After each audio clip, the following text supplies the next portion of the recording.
Hello, and welcome back to another episode of the Romantasy Readers podcast. You've got Allie here, and I am joined by the lovely Nicole. Hello, and how are you today, Nicole? I'm good. I'm good. I am a little sleep deprived because I've read all three of these books in 10. Like, we just didn't stop. We were meant to do them one at a time. And then I failed. I had to contact Allie and say, I'm really sorry. I'm already halfway through the second book. I know I was meant to stop at the first one, but I just couldn't. I couldn't stop myself. Yeah. So we've now read all three, and now we're going back to the beginning, and we're going to tell you guys all about it. But yeah, other Yes. than that, I'm good. Yeah, I know. I'm feeling the same.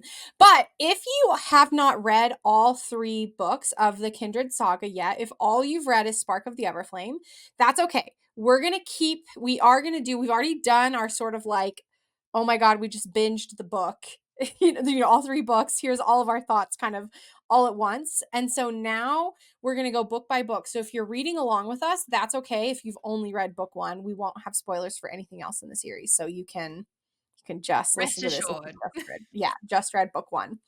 Well, we can't really talk about what we're currently reading this week because what We we've read currently been reading has been Spark of the Everflame. it. It is. But you were telling me before we pressed record, you were telling me about some interesting book drama that I Oh, want to hear about. So tell me all okay. about it, please.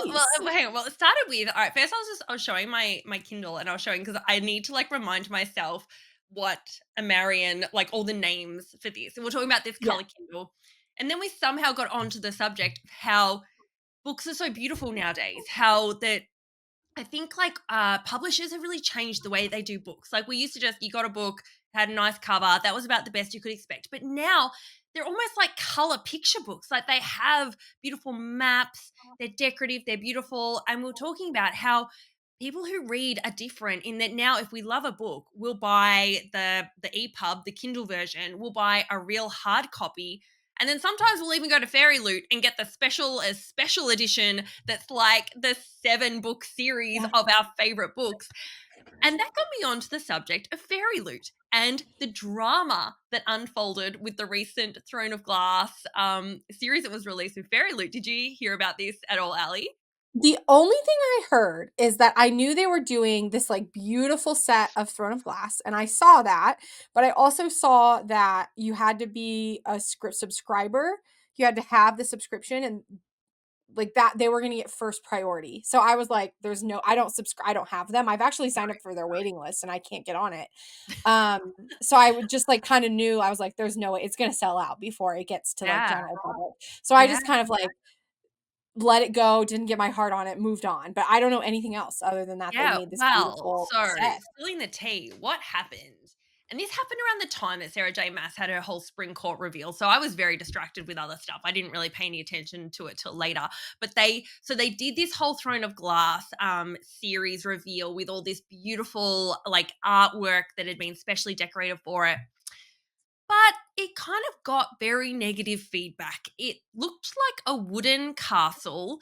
It was very similar kind of creation to another there's like another fairy loot that's something different. I can't remember what the name of it is off the top of my head, but it was almost identical, give or change just a few color differences, and that otherwise the image they portrayed was almost identical.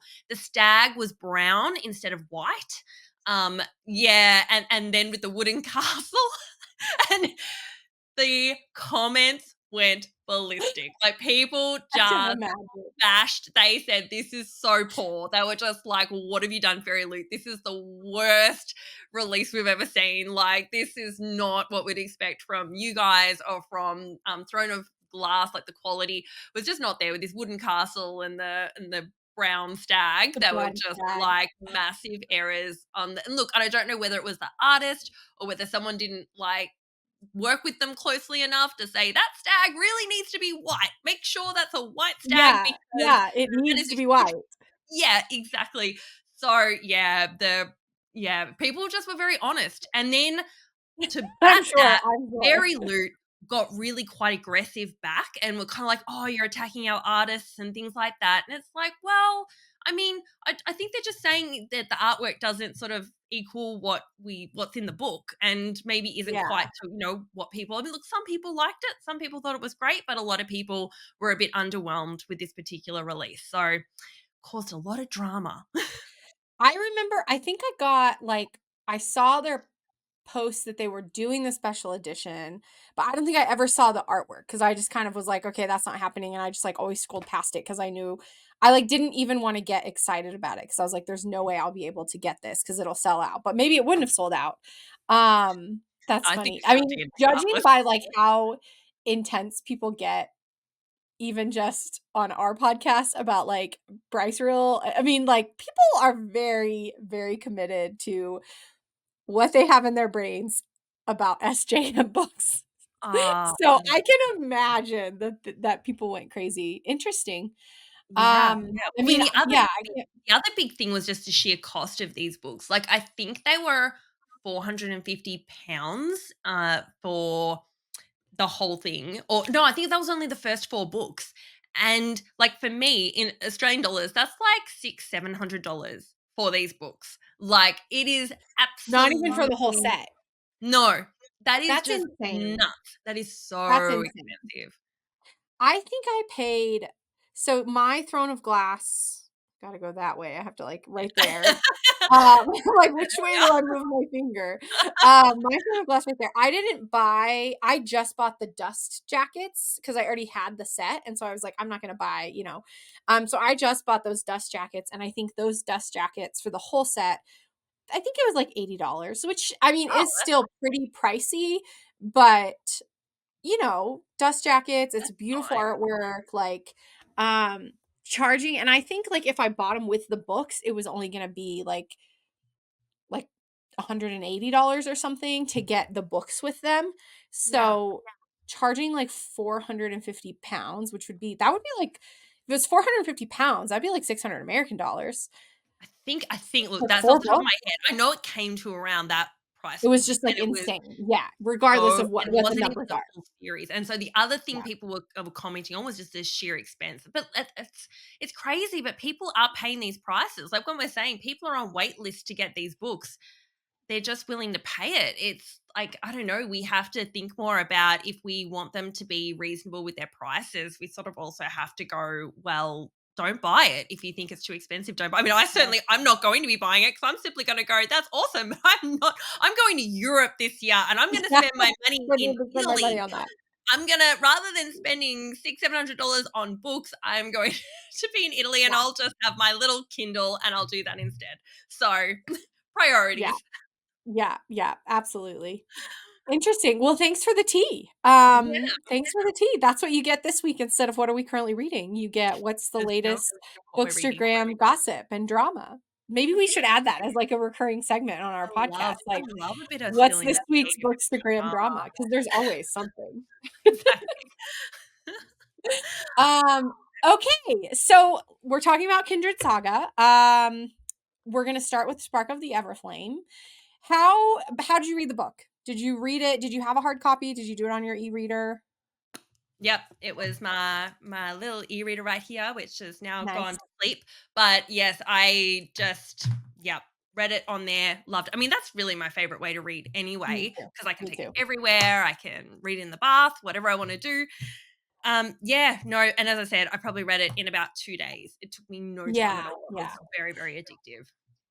I did a combo on this one between my e-reader and an audiobook. Okay. I because I the books are on Kindle Unlimited, so or at least I think book 1 isn't, but book 2 and 3 are or something, I can't remember. But I remember I got a lot of them for free, and so I was like, "Okay, well, I'll buy the audiobook," because I started reading last weekend, and I needed to do a lot of yard work, and so I was like, I can't put this book down, I'm just gonna get the audiobook." And then by the time I got to book 2 and 3, I couldn't even do audiobook, I just had to read it. But I did like a combo, and I will say the audiobook's pretty good. I really liked the Yeah, was narrator. it good? Yeah, it was a single narrator, so you don't get like the dual voice actors, which I do kind of love to have like a male voice doing the guy. That just really adds to it. Yes. But so this doesn't have this, but I didn't find it to be like missing anything. So it was a pretty good. And I Okay. felt like she did the sass of DM pretty well. Okay. Yeah. Yeah. So, I've got and to get then into I do not do enough, like, I do not do enough, audiobooks. I need to get into them, especially, like, the really high quality ones, like, yeah, that's just gonna change my world. I just need to, like, commit to that. Maybe I'll do it in yeah. Europe or something. I'm just gonna, like, download all of them and then just listen to all my favorites on It's audio. a new it's a new thing for me. I used to not really be all that into audiobooks. No. And then honestly, since we've started the podcast and I've started this and I've really had to increase the pace of my reading. And like I'm a pretty dang fast reader, but as I we were reading, like, a lot of books a week to get through Yeah, everything, plus, like, I wanna exactly. read stuff. And especially now that it's getting warm and I have to do yard work, it's a really recent thing for me, but I'm loving it. The other thing that I'm loving about this is gonna be TMI, but I don't care. I know that you do this too. I take a nightly bath. I love my nightly bath, even if I'm not washing my hair, and I used to always read in the bath, but then that means I can't be on Instagram. But if you're listening to the audiobook You're doubling. You've got Instagram scrolling and you're listening to your and audiobook. you're listening to yes, exactly. So you can listen to your audiobook, you can scroll Instagram, you can also play games on your phone. So I'm just saying, like, it's, like, really turned into, like, a whole vibe for me at night. It's, like, my wind down time as I, like, spend an hour in the bath, just, like, playing games on my phone and listening to my audiobook. I even I even bought, like, a Bluetooth speaker for my bathroom specifically so that I didn't have to do it on my phone, I could do it on, like, a nice quality speaker. Um, so that is how I took in Oh mostly my gosh. this book was a lot of That audiobook. that's not exactly like, you normally think, bath, just wind down, quiet, candles, whatever, but Exactly. you're just like, "No, I'm multitasking. I've got Instagram, I've got my games, I've got it going on in the audio." Like, yeah, I love a bath and read, but Yeah, I do commit to the real deal reading. I try and switch off. I actually try and put the phone down, put yeah, that away. Partly because I'll end up just going and doing all this travel research because I'm a bit obsessed with planning my European holiday this year. And so if I have that phone, I start looking at accommodation, I start looking at trains, I start looking at travel insurance, and all of a sudden I'm like looking up the libraries in Madrid or like just the most random stuff. So yeah. I get very, very sidetracked. So I need to put that phone down so that I can concentrate on my book and switch off my And brain. I want that for you if that's what you want in your life because I think it's very important to just, like, decompress and get these things out of our head. I would also just plug to you that you could do both. It is actually amazing. I have done, like, trip planning while I listen to an audiobook, and I'm, like, on my phone in the bathtub, I'm okay? like Like, travel I've planning, looking at Lake Como, and then I'm imagining Luther. yeah, exactly, exactly. So I'm just saying, like, if you find yourself short on time and you're like, "Oh, I just need to, like I need to do this research, and I Multitask. need phone time, and I need to also listen to my book." It's a really great time. That's what I I've been will doing take lately. that into consideration. I'm Yeah. definitely short on time, but Yeah, we will see. heard it here first, folks. Ellie's This is how recommendation. Nicole and I read as many books and have a life, is that we multitask a lot of things. Alright, Um, okay, so I am gonna do a 5-minute, hopefully 5 minutes, maybe a summary of this book because I'm assuming there may be people who are reading along with us, but there may also be people who binge these books like we did and cannot remember for the life of them what is in book 1. So, I had to go back and kind of painstakingly go through to come up with my summary. So, this is my summary. Nicole will interject as needed. okay. DM is a healer in the mortal realm, and when her mother goes missing after she sees a powerful descendant confront her mother, DM's life is turned upside down. She stops taking the flame root powder. Her mother has insisted she take all her life to prevent her from descending into madness. And 6 months later, she is summoned to the palace to heal descended children who are injured by an accidental burst of magic. So that's kind of like where we are when all the action sort of picks up, right? As her mother's Yeah. missing, she stopped taking her flame root powder and she's summoned to the palace. She heals an older girl who is on death's bed, feeling confused because it seems like she was magically healed. But Diem's like, well, I didn't do that. Yeah. This is also where she meets Luther, the temperamental Mhm. brother of the girl she healed, who she quickly finds out is a prince and the presumed heir of the realm. Mhm. After And is seeing also, sorry, I'm jumping in, is yeah, also the person that her mother was seen with last before her mum went yes, missing. Yes. yeah, And I think also just to know that that girl, like, it wasn't just like there was this like tragic sort of accident and she thought this girl only had a broken arm, but it ended up that she was like profusely bleeding and she was going to die.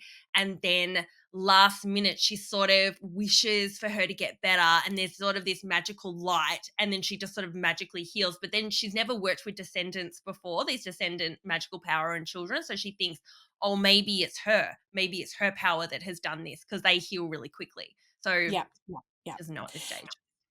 And she is convinced that this prince, this descended prince Luther, is the reason for her mother's disappearance. So, Yes. yeah. After seeing a mortal child and his mother brutally murdered by a descended, she agrees to join up with the rebel group, the Guardians, um, and agrees to take on more healer work at the palace to spy on the royals.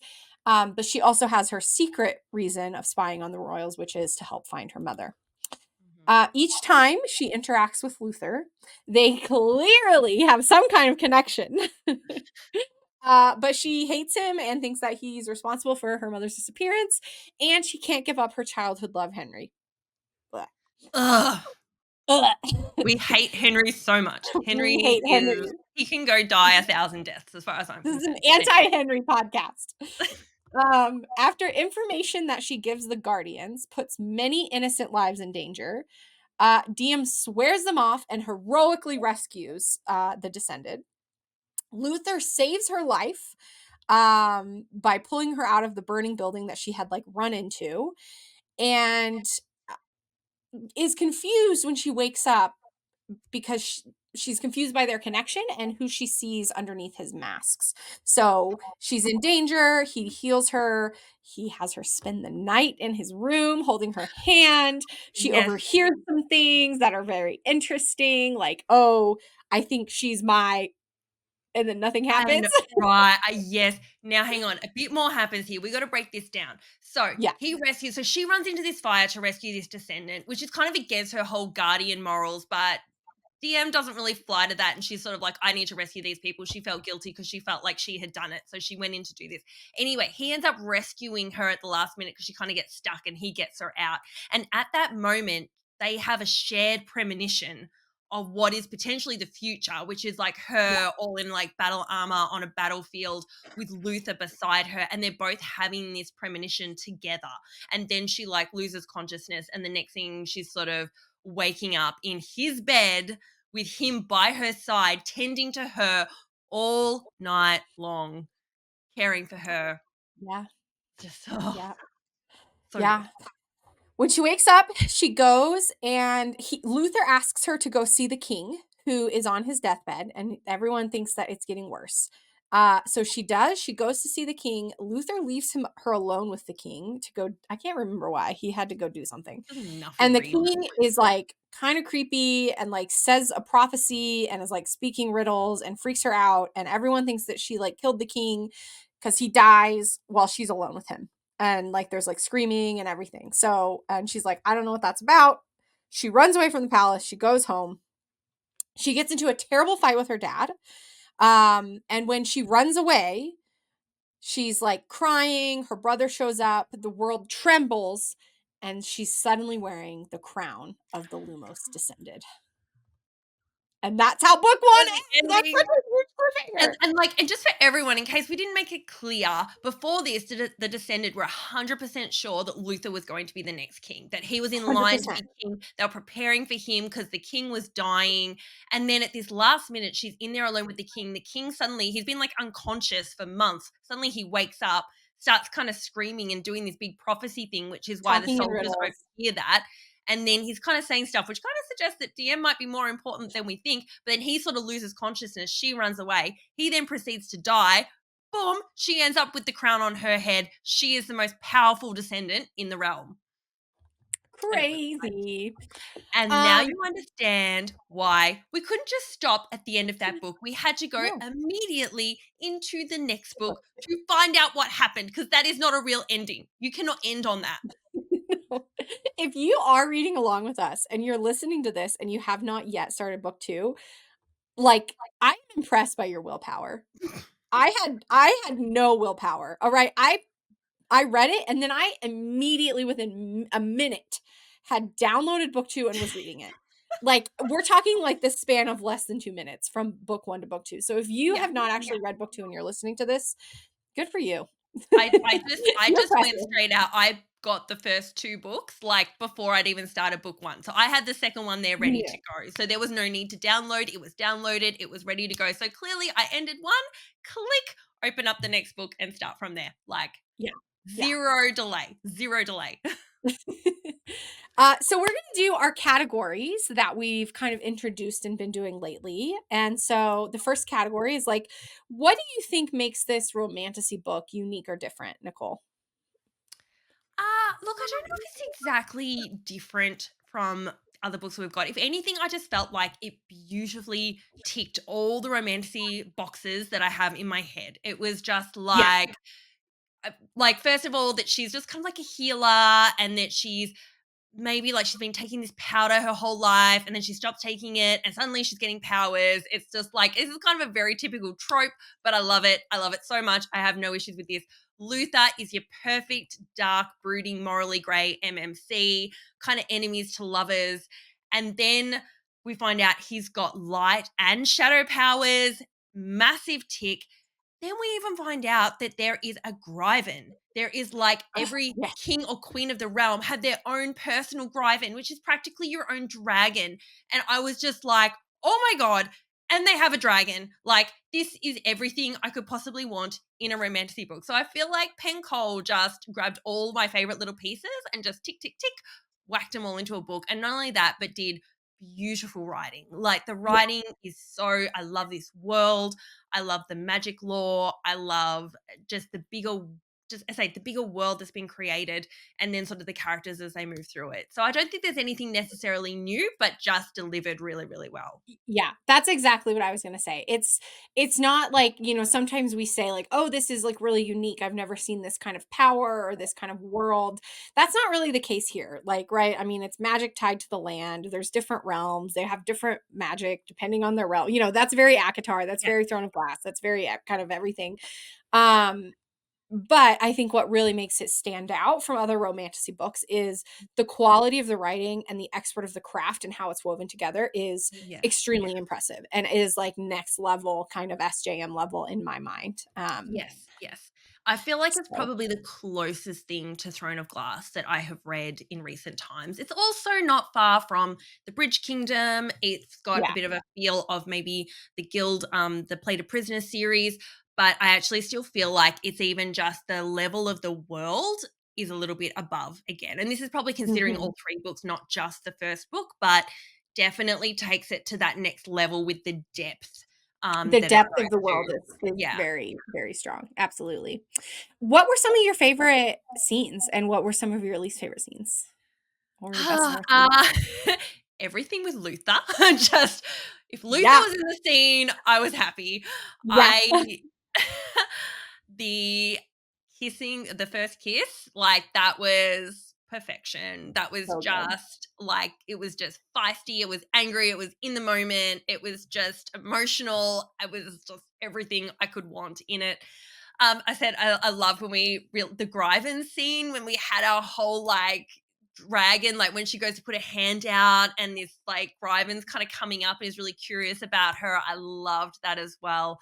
There was, I said, there were a lot of moments in this book I just really enjoyed. It was just a great introductory book to this world. I was just enjoying being introduced to all these characters and the world, and just, yeah, the whole thing was great. Yeah. I loved everything with Luther. And I did love the first kiss scene, but for me, the number one scene with Luther for me is when he's searching her at the palace and he's just like, like touching her legs and she's Oh like, my god. why am I into this? And he's sort of like going very slowly and like inhaling and I'm just like, oh my God. Massaging, Yeah. And basically he's like, right up her thigh. It was yeah, like, like, oh my god. yeah. To me, like that scene was even better than the first kiss scene. Yes. So that is like I would say like that's probably my favorite scene. The other scene that I personally actually really liked is the scene where she went to save them from the fire. I Yes. liked that, it was very real. I like that she kind of got to a point where she was like, I'm just gonna die. Like I'm not worthy, I'm not worth it. I feel like we got a Yeah. really good foray into her psyche as a character in that scene. Agreed. And it was such a turning point for her to be like, no, I don't let I'm gonna innocent lives fight. die. Yeah, it was to me, that's like the pivotal character development scene for DM. So that's 100%. sort of my second favorite scene of the book. Yeah. I hated everything with Henry. Those are my worst scenes. Oh my I don't really have god. worst scenes, but if I did, it's everything with Henry. Everything with Henry and the Henry spice scene. So Ugh. we get one spice scene in this book and it's Henry. And he's all like, oh, do I have to take the tonic? I just want to have a baby with you. And he's like, oh, it's like, no, we've already been introduced to Luther, who's like a million times better, even just after being just this quiet character in the background. And just Henry's just the worst. I just from Yeah. the moment I met him. And then there's that frustration of seeing DM being led by him and going and joining the Guardians. And I'm just like, no, don't do this. This is a bad decision. This is not going to end well. Do not join the Guardians. But of course she does. And then it adds to more drama that she's going to have to solve later. But yeah, Henry is the Yeah. worst. And It like, screw him for not wanting to take the contraceptive tonic. She has to, like, push him to do that. That is not okay behavior. That no, should be her number like, she should be like, "Okay, red flag, I'm done with him." But she exactly. doesn't. Yeah. Exactly. Exactly. Our frustrations will not end there in books to come. But Yeah. Yeah, but no, they will not. Okay, so speaking of Luther. Luther yes. is he might be, like, one of my top 5 MMCs of all time. I I'm just gonna say it. Like, I did not think that I could ever get, like, a new favorite MMC. Like, I thought that all the great MMCs I had read, which is Yeah, dumb yeah, for yeah. me to I think. mean, we've had a fair few now. We've had, Yeah, got Reese, Cassian, we've got Rip from Play to Prisoner series. Who else Totally have we got? Rip, We've got Jax, Rowan, we've got Rowan, Xaden. You forgot Xaden. yeah, Zayden. Freaking hell. It's like, Yeah. there's some, yeah. Why do you love Luther so much? So, the reason that I love Luther so much is it's interesting because he's not actually morally gray, really. I mean, there's a couple of scenes where he's like mean to the guards or something, but like it's so clear that they deserve it. So Yeah, I don't even know if I would classify him as morally no. gray. And so I'm kind of like questioning myself. Like, I love a good morally gray MMC, and he's not, and I'm obsessed with him. But that is what I love is that like every time you peel something back, like he's just, like, good and helping her, and, Exactly. He's it's, like, really, hard because 'cause I'm trying not to get like, I don't wanna give spoilers for future books, um, but I just and his shadow and light powers, I oh, mean, I come know. on. That was just like, oh, he's actually is really a knight in shining armor. Like, it's just that she thinks that he is bad. And, Bad. it's just that, I guess, confusion for her that she doesn't really know who she is, that she kind of goes, oh, well, he's a bad guy or not a good character. But really, the more that we peel back about Luther, the more that we realize that he really is actually a great guy. And anything he does that is maybe would be considered morally grey is really just being like a soldier, being It's protective, not. doing things Yeah. to protect the people that he loves. There really isn't much that he does. Like, I could have actually dealt with Luther even being a little bit more evil. I could have had him killing off a few more people and just going, well, I had to do it for the right of the realm or whatever. That's just what I'm expected to do. If anything, that might have added a bit more to this kind of love triangle she has where Henry is so bad and Luther is so good, and DM's kind of sitting in the middle going, oh, I don't know which way to go. And it's like, it's pretty obvious, love. Like, clearly there's a great one and there's a real red flag one. So we kind of Yeah. know which way to go. If Luther had been a bit more complex, that would have added to like, oh, it's hard to say because they're both Yeah. Yeah. good and bad. You just have to pick the right one for you. So, but yeah, I'm quite happy with him being a knight in shiny armor as well. He is beautiful and he's Yes. just my It's, type to a T. Super tall, dark, yes. handsome, shadow powers, light powers. And Oh, he banters with her very well from the get-go. And there yes. is nothing I love more than a little banter with my FMC and MMC. Mhm. And they have really good banter. And it also feels like from the moment he meets her, and I don't think this is a spoiler, he knows that she is like his mate. Like he feels her power and he's like, Yeah. we have a connection. And I kind of Yes. love that that isn't hidden really right from the get-go. It's like he knows something's going on between them, but DM's not ready to hear it yet, so he's not pushing it. He's just letting Mhm. that slowly build over time. Yeah. And when he, like, finally breaks down and kisses her, it's like, oh, I would love a bonus scene in the future of his point of view from the first book in Oh my particular. god, Like, yes. I would love his POV for when he first meets her and that first kiss. I think those would be really, really interesting, to see because Mhm. it's clear that he's, like, obsessed with her Yeah. very early on. Yeah. So I love that. Sometimes Dean, I don't. on the other hand, she's a little annoying to me. She's a little whiny. Mhm. You know, I just feel like she makes such bad choices, like, being with the Guardians is such a bad choice. She's It's, very like, so clear that contradictory. they're not good. Sometimes she's making like good choices and then she suddenly goes and flips the switch and then she's making bad choices, and so I've just found her, and that can be frustrating. And Yeah. we'll probably see that as the books go on. Look, the things I like about DM is that I love that she's compassionate, she's smart, she's powerful, she's brave.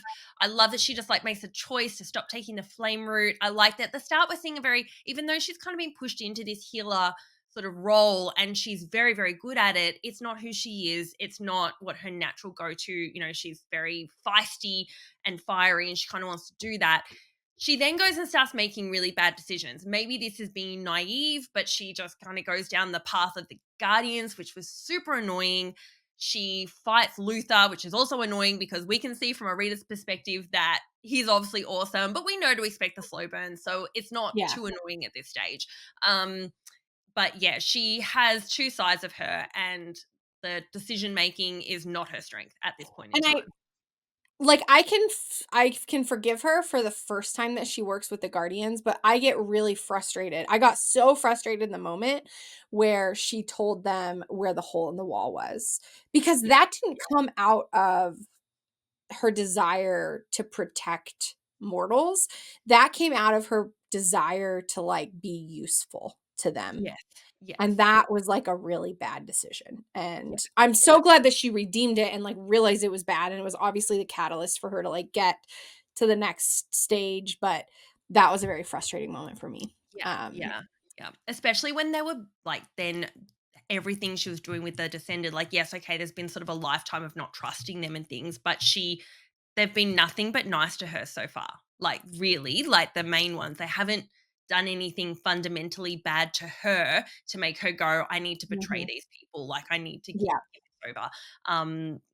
Yeah, it's just it's the only part of the book that I feel is difficult is that, yeah, just a lot of her decision making around the Guardians, around Henry, and it goes from this book, and unfortunately, well, we won't talk about the next book just yet, but to be yeah, continued. to be continued. Who's your favorite secondary character? Well, I was trying to think in this book because In I've this already book, yeah. smushed all the books together, and I'm like, wait, has that character come into it yet? Like, I don't know if I can talk about them. I mean, her brother is a nice character. Her dad's a nice character. I think even the other healer, is it Moira or Mora? Mora. I Yeah. felt so sorry for her. Poor thing. Like, she's like going into the Descendants being like, I'm here to heal. And then every time they go, DM gets herself into like a massive fight. And then Yeah. it's like Yeah. they're all on the verge of being stabbed and killed because DM just has no self control. And the poor thing's just there, just in shock, kind of going, oh my God, who is this girl? Like, what What is have I done? happening? Yeah. I like Mara a lot. I personally love Lily, Luther's Mm. sister. I think she's super sweet. I think there's more depth to her than we see in this book. And I think that she is I love that, like, even from the get-go, right? Like when she sees DM in the town, she's like, "Oh my gosh, DM, thank you so much for healing me." Like she clearly doesn't have the same prejudices that No, other not descendants at have. And all. so I really like her.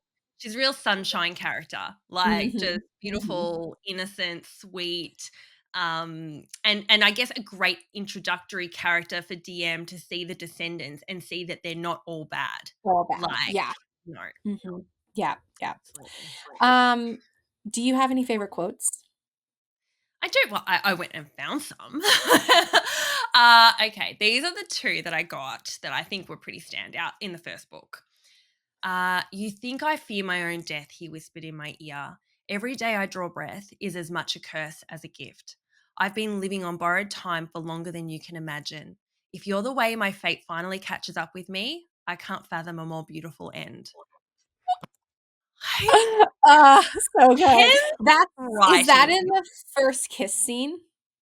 I don't even know where it is. I looked up quotes and I was just like, yes, insert that quote here. That's amazing. Yeah, Like, yeah, it was I think around that's that in the point. first It kiss was around scene. that point. It was around, like, Yeah, I think the fire rescue scene, I think. yeah, yeah. Oh my gosh, Okay, that's such a good quote. there's so many. All right, there's one more. There's one more. I want this one in there as well. This is, I think, around the fire scene. You saw it too, didn't you? I stopped, but I didn't look back. Last night, he said, right before the roof collapsed, the vision, the battlefield. I couldn't move, my body paralyzed, my thoughts stunned to stillness. What if our story isn't over, DM Bellator? What if it's only the beginning? Oh, that's so good. That's she so just good. she gets those paragraphs going, She it's does. just She it really is does. snapping. Yeah, It is yeah. like, woo. Unsurprisingly, my favorite quote from this book is also a Luther quote. And he's talking to her, I think, about Henry, and Mhm. he says, "Don't choose a mediocre life for a mediocre man. Go be exceptional. If he's worth it, he won't judge you. And if he's really the one, he'll come along for the ride." Oh, I And love I Luther love that. so much. I know, because I mean, we know that Luther's going to be along for the ride.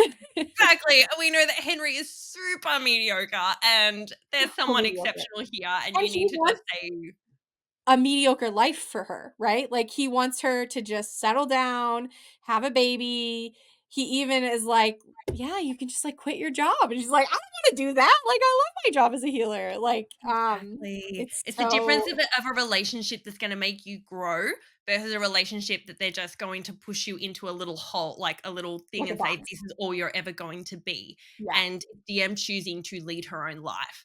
Yeah. And we know Luther's going to totally like embrace who she is and help her to Yeah. grow and become, everything that she's meant to be, the queen that Yeah. she's meant to be. Because we can The talk queen about that that she's meant because to that be. is the end of this book is that she ends up with that crown on her head and she's going to be the queen of that realm. Yes. You talked about a lot of tropes at the beginning. Like there's a lot of, I don't know if they're tropes or like themes, there's a Gryvern, there's magic connected to the realms. There's Yeah. so many things that are like classic romantasy here. So Yes. it's almost hard to pick, like your best use of a romantasy trope. Or like sometimes Yeah. I try to pick like a subversion for this category or something, but it's hard here because there's so many. Do you Yes. have like a best use of trope? I don't even like I don't even understand this question in some ways. I'm just like I just enjoy the vibes of the book and just That's like what the true. characters are doing. Like for me, there's sort of enemies to lovers in this, obviously, just Yeah. because they have like, ones and it's more forbidden romance because it's like she's immortal, he's descended, they're not meant to mix, and yet they seem to have this electric, like chemistry between the two of them and they're exploring that. Um I guess there is a lot of slow burn. Whether we love it or hate it, there is a lot of slow burn Yeah. in this book and potentially the books to come. So that is definitely something she has a lot of. I mean, it's the world and the magic and the lore and just the quality of the writing that just really makes this a standout. But I love that it's like she has handpicked a lot of my favorite things, like the shadow powers, the Gryven, and just whacked them into this book and said, yes, we're going to have magic, we're going to have Gryvens, we're going to have shadow powers, and a hot, dark, handsome MMC. And we're just going to boom, pop it into a book. So I love Yeah. that. Yeah. Mine is, I think, like, just the way it's really the way that the magic is tied to the land. I think that's just like a trope that's very common. I don't know how you would say that trope, like nature or something. I don't know, Yeah, magic. yeah, But to me, I think that she really takes a romantasy trope or common thing that you see and makes it super unique. I yes, do think that even though, yes, many books, the magic is kind of connected to the land, this one's done in like a very cool and unique way. So yeah, yes. I like And that. I even love, like, because there's the technicalities in this book that in the world that it just adds that additional layer, like the weapons. That there's the Godstone. That literally, if Yes. they even get scratched with the Godstone, it will kill the descendants. But then there's There's also the Forto steel, which is the yeah, only thing that can actually pierce their skin. Like regular metal doesn't work. Yeah, I mean there's like all these layers of that. Yeah. exactly. I love that level of detail that even the weapons are specific. Mhm. It adds. That's why I mean there's that additional layer in this writing that just goes to another. It's so rich in what it's giving you, Mhm. and I just love that. Well, and even the idea, like descended don't leave their homeland because they're like if they do, their magic, they lose their magic, like those tiny little details that you start to get even in book 1. Like all that stuff comes out in book 1 is really impressive, like the level of detail about the Exactly, world that we're getting. exactly. Yeah. Love it. Love Okay, more of it. this is my favorite question, and it's like a question that I don't know if I can even describe what the question is, but it's like my favorite question, which is like, what is the peak romantasy moment of this book? Like, what is the moment where it's just like, yeah, that's a romantasy scene? What Yeah. did you have for this category? I mean, I it would have to be when he rescues her from the fire for me. Like, because that just she's given up, she's about ready to die. She then wakes up and decides she is going to, I think, rescue is it Penthe? Penthe, how you say his name? And they almost get out, and then he rescues her, then they have that premonition. That She loses vision. consciousness. He carries her. We hear half a conversation about, I think she might be my, and then that's left there, and then he Yeah. like cares for her, and she just feels this rightness and this connection, and my little romantasy heart is just like beaming with happiness because it was just satisfying every little morsel of my being. Yeah. I second that for sure. I agree with that. The one that I picked, I've already talked about it because I'm obsessed with this moment, but the moment when he like is frisking her at the palace, like, that I mean, that is just Oh, so it was classic peak hot. romantasy. The first time that like the mate touches her and Yes, he's just like can't keep yes. his hands off her. And like, because the soldier's doing it first and he's getting a bit frisky, and then like Luther can't handle it, and he's just Cannot like, I'm handle it. about to stab you. Get away. I will do it myself. I will do Like, it. And then and he then like lingers a little too long and she's like, what's happening? Like, oh no. yeah. So classic and so good. It's like I read books for that moment, like I Yes. live for those moments. Yes, yes, and I Uh, love that it's done, and even that was sort of done in a new way. Like, we haven't had that particular, frisking done that often. It's not just like, yeah. in with one bed. Like, this is like different, and I like it. Yeah. Oh, and you know what I just remembered this, right? Because again, all this is like a haze for me. But he in that moment, he sees that he like realizes that she has a weapon in her boot. She Yes, has he Fortress ignores it. steel in her boot. And he doesn't say anything about it. And No, that's like another like sign of like, okay, he's into her, like he sort of exactly. gives her the look like don't try anything. And then we know she's gonna try something. Um, Yep, so in good. typical DM fashion at that point because she keeps making really stupid decisions that get her into trouble. Yeah. Yeah. Okay. Did anything surprise you about the book? I mean, it is kind of a classic book, so it's a little predictable in some ways, but Yeah, yeah. As I any said, it surprises is for you? following kind of what you would say is a traditional romantasy book, which I have 0 issues with because Yeah, obviously I love same. this genre and I will never get tired of just someone just following my traditional trajectory. But definitely the ending and that scene, I did predict that might happen, but then when it did, it was still such a shock and such like a, "Oh my god, it happened." Yeah. I don't know that I predicted that she was gonna inherit the Lumnos crown. I think from the get-go, I was thinking she would be more important than that, and I thought it was pretty locked down that Luther was gonna be the crown. So Mhm. I thought it was gonna be something more like she's just this higher, more powerful being than the crowns, and so then when she got the crown, I was a little bit like, "Huh, okay, I didn't think that that was gonna be who she was, but okay," like, Yeah. so it was the ending was a bit of a surprise for me too, in, like, a Yeah. great way. Yes, yes. Um, I yeah, I think I sort of knew I sort of saw that it might go there because they were kind of like, oh, I think mainly because they were just always like, oh, Luther's going to get the crown. He's definitely going to get the crown. And it goes to the most powerful sort of descendant in the realm. And I mhm. was just like, oh, I wonder if she's going to end up being more powerful than him and she's going to get it. But I still didn't know if it was actually going to come off. So when it did, it was still pretty exciting. Like, could have Yeah, gone either way and I would have been fine with that. yeah. Is there anything that you would improve, that you would change about the book? Just like delete Henry as a character.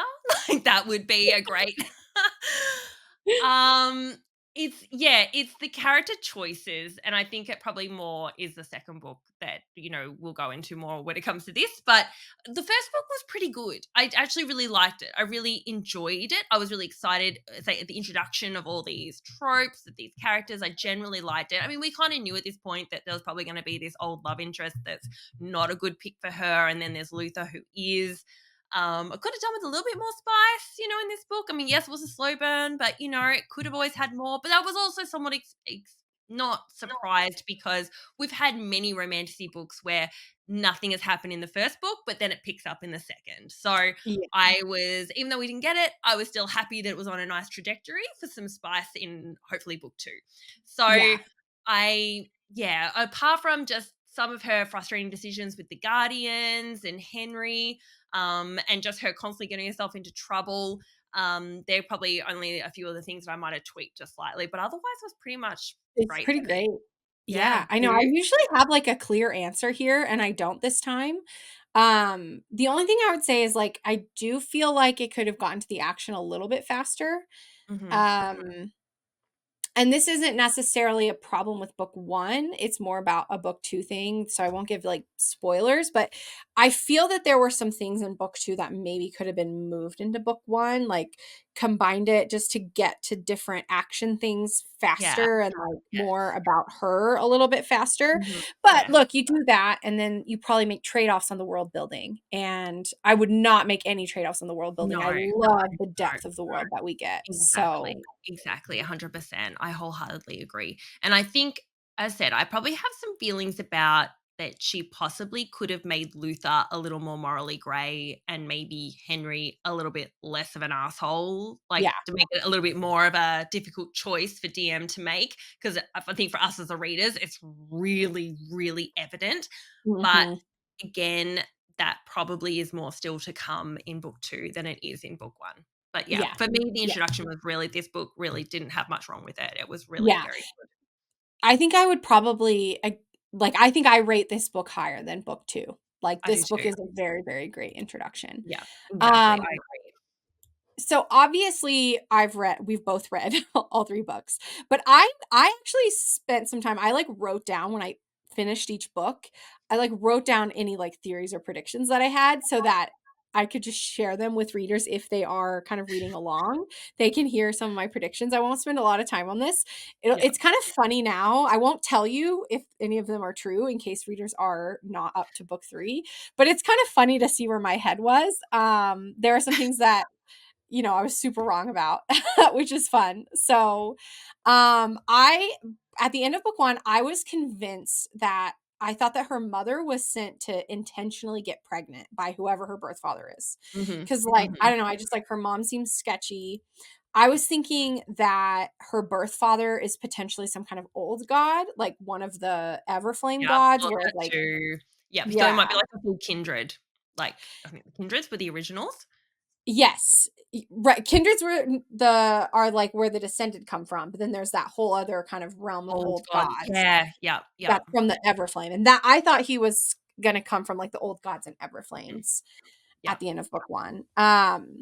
I like in the epilogue, I was like, oh, the person that she's like scared of in whatever this room is has to be her dad. But I was just like, where the heck is she? Like that epilogue was so interesting. I was like, where is she? I have no Yes, idea where she is right now.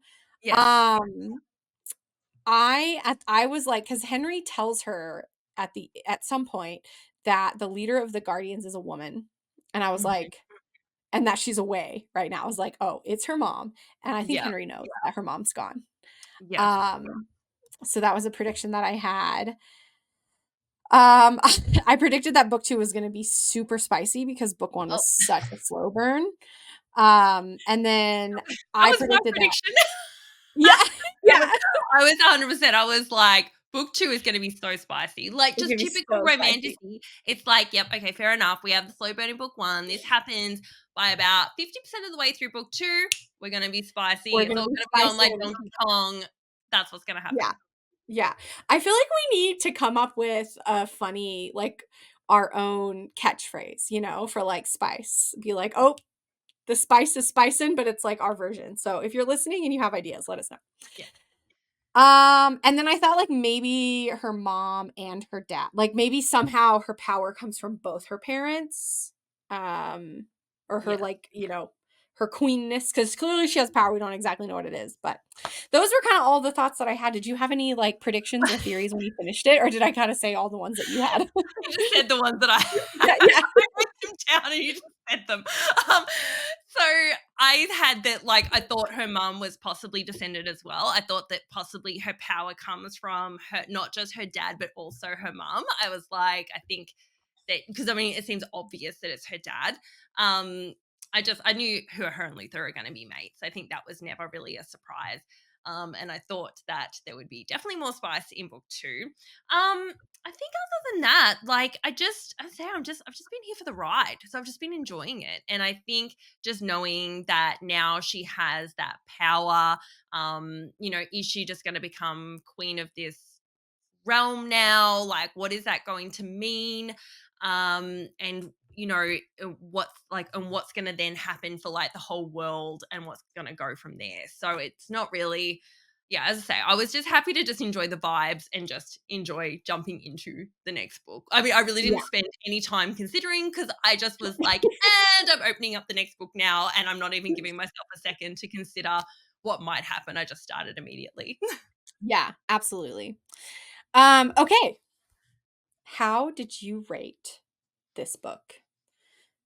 What's This your is star so rating? hard. This is hard because I feel like in majority of ways, this is a real 5-star kind of series. Like it really is. The level of the writing, the world building, it's really up there with Sarah J. Maas and that. But this book was the smaller of the rest of the books. It's only like 350 pages approximately. So it's not a super complex book, but it's a great introduction. I think I rated it about a 4.2 out of 5. So it's like, probably around a 4.5, getting close to 5 stars, but I just still feel like it was just still the beginning. So I think there's still Yeah, room for it to improve. yeah, And hence why I've kind of left a little bit of space for the next books to come. yeah, yeah. You? I yeah, I initially gave it a 4 star, and but I feel like that rating is, like, compared to all books that I read, you know? Yes. If I compare it to first series book or first book in the series books, like, if I only am, like, kind of comparing it Yeah, even to Throne of Glass. The first one's not that good. Like, no. Yeah, like, if the comparison mark is all of, like, first books in a series, then this is, like, a 6-star book. This yeah. is what I would consider one of the best intro books to a series that I've read in a really long time. Yeah. As a whole, like it's not quite getting 5-star book yet, but I think it's really hard to do 5-star book in your first series unless you're like fourth wing. Yeah. Or in your first book. So, it's I did definitely go with 4 stars because I think, there's still some things that aren't there, there's no spy. She doesn't end up with the person we want her to be with. So it's still 4-star book for me, but The series has definitely the like trajectory to be a 6-star. trending. Yeah. Yeah, yeah, Yeah, yeah. It's absolutely. amazing, and when you think that this is an indie author, that was probably the biggest shock I had. I think I did a Yeah. little Instagram reel, shared it, only to then realize I actually thought Cole was bigger than she is because 'cause I'd heard so many things about these books, and I've read indie books, and don't get me wrong, they're great, but there tends to be just still little tiny bits you think, "Oh, yeah, that could be just a little bit sharper." This had very little sharpness required. Like, this was at that level. I really, I truly believe that Cole is on her way to being just like Sarah J. Maas. And Absolutely. Rebecca Yarros, like it's Mhm. I totally agree.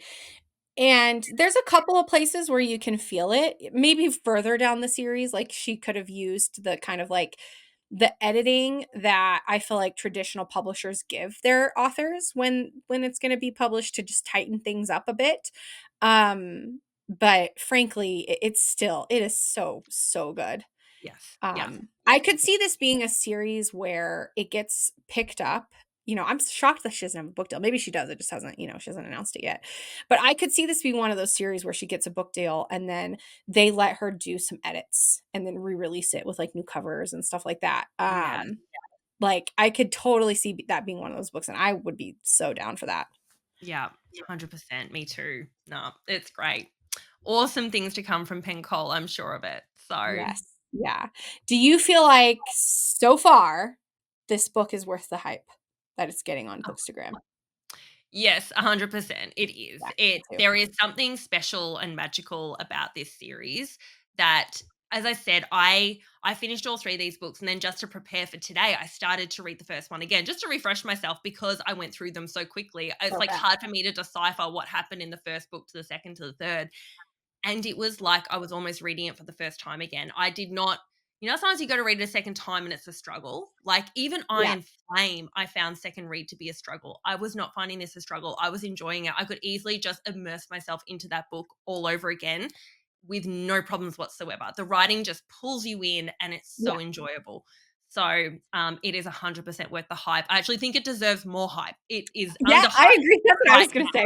way underhyped. We need to get this out there because I think more people that read this are going to go, wow, this is sensational and this deserves every accolade. Mhm. Especially with how quickly book 4 is coming out in like 3 weeks from the day that we're recording this. Mhm.